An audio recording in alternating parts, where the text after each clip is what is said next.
I was just reading this passage from A Course in Miracles, and I wanted to share it with you guys because I thought it was nice. Reality needs no cooperation from you to be itself, but your awareness of it needs your help because it is your choice. Listen to what the ego says and see what it directs you see, and it is sure that you will see yourself as tiny, vulnerable, and afraid. You will experience depression, a sense of worthlessness, and feelings of impermanence and unreality. You will believe that you are helpless prey to forces far beyond your control and far more powerful than you. And you will think that the world you made directs your destiny, for this will be your faith. But never believe because it is your faith it makes reality. There is another vision and another voice in which your freedom lies, awaiting your choice. And if you place your faith in them, you will perceive another self in you. That's capital S, your higher self. This other self sees miracles as natural. They are simple and as natural to it as breathing to the body. They are the obvious response to calls for help, and only one it makes. Miracles seem unnatural to the ego because it does not understand how separate minds can influence each other, nor could they do so. But minds cannot be separate. This other self is perfectly aware of this, and thus it recognizes that miracles do not affect another's mind, only its own. There is no other.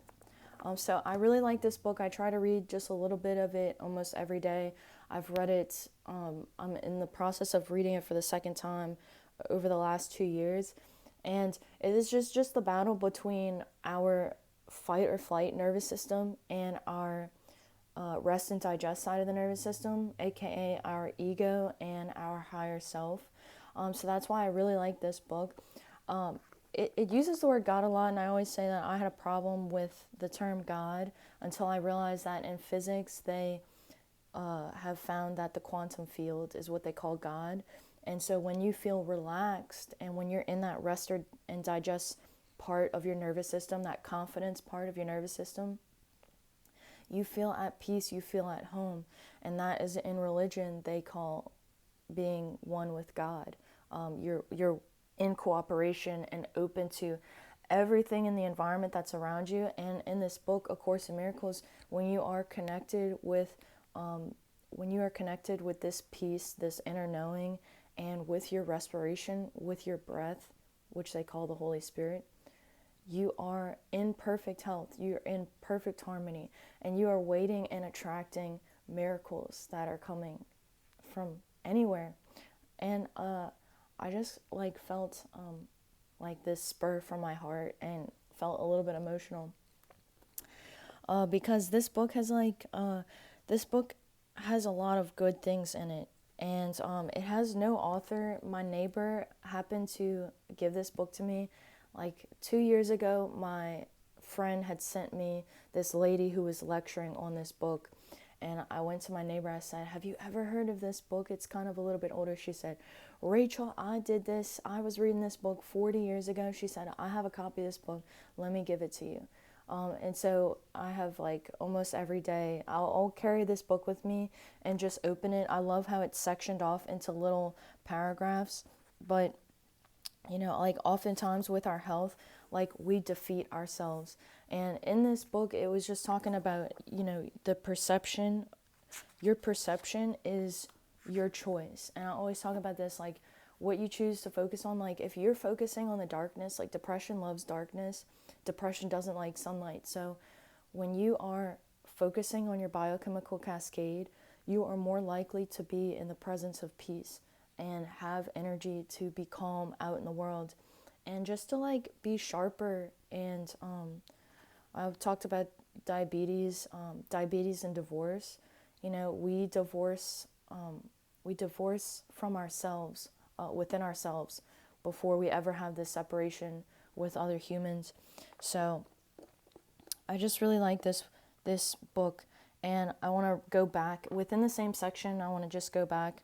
I try to skip over parts where it talks about God, because sometimes I feel like even though I explain that God is the quantum field, sometimes I feel like when I'm reading it to other people, if I'm not reading it within myself, it sounds kind of weird when I say it out loud, because I had a big problem with organized religion for a really long time, and sometimes I still do. But Now, it's all good. It's all good. Everybody's just on their own little pathway. Perception is a choice and not a fact.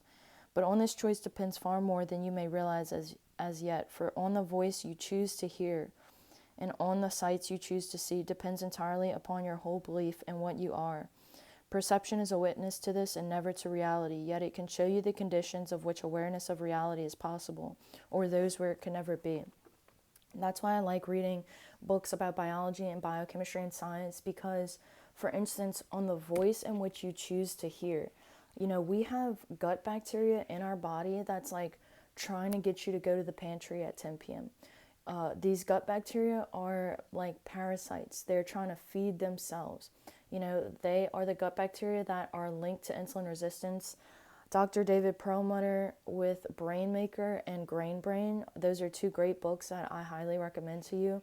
But these gut bacteria, like, they orient us towards the darkness. So sometimes, like, you have to be aware of, like, what is my circadian rhythm? Is my gut bacteria trying to trick me right now? What do I know I need to do? Like, for me, sometimes I don't want to go into the sunlight in the morning. There are some days where I'm like, oh, I'd rather just like curl up under a blanket and sign, especially as it's starting to get colder, right? I'd rather sit down and read my books than go for a walk, but I know I need to move my body.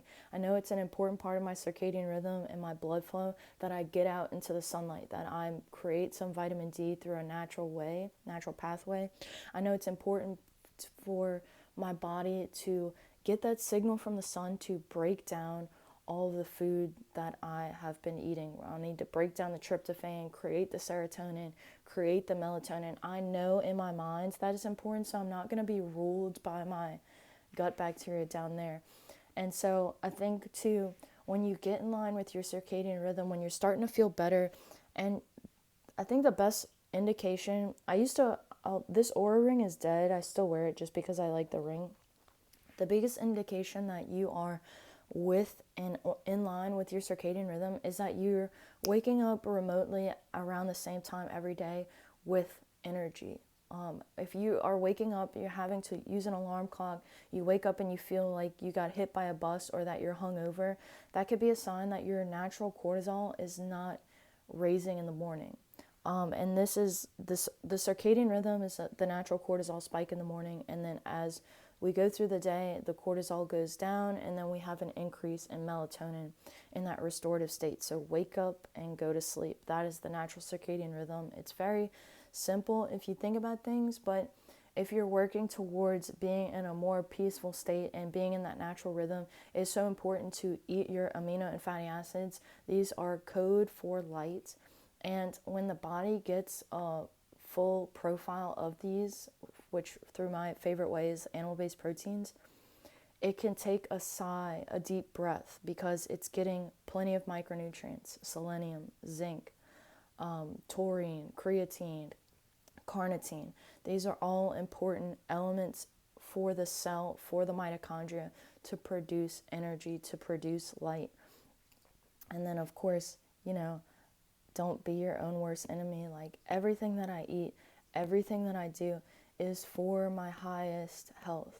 Everything that I do, my body is digesting and breaking everything down perfectly.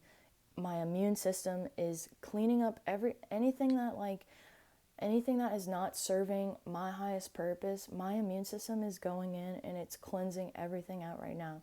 My whole fascia network is relaxing and in a calm place, a calm state. Like, I am ready for these miracles. Your spiritual metabolism is just as important as your physical metabolism. So I love you so much. I just highly recommend the book if you have the opportunity to find it and check it out. It's made a huge difference in my life. And yeah, I just think you're so beautiful. You are so beautiful. Gorgeous. So beautiful. So stick towards the light as always. You're going to be all right as always. May you always be blessed with the clarity to know what is and what isn't meant for you. Your intuition is always guiding you. It's that higher self in you is always saying, hey, maybe you should fold that laundry. Maybe you should do the dishes. Maybe you should clean your bed sheets. Maybe you should take a shower before you go to sleep.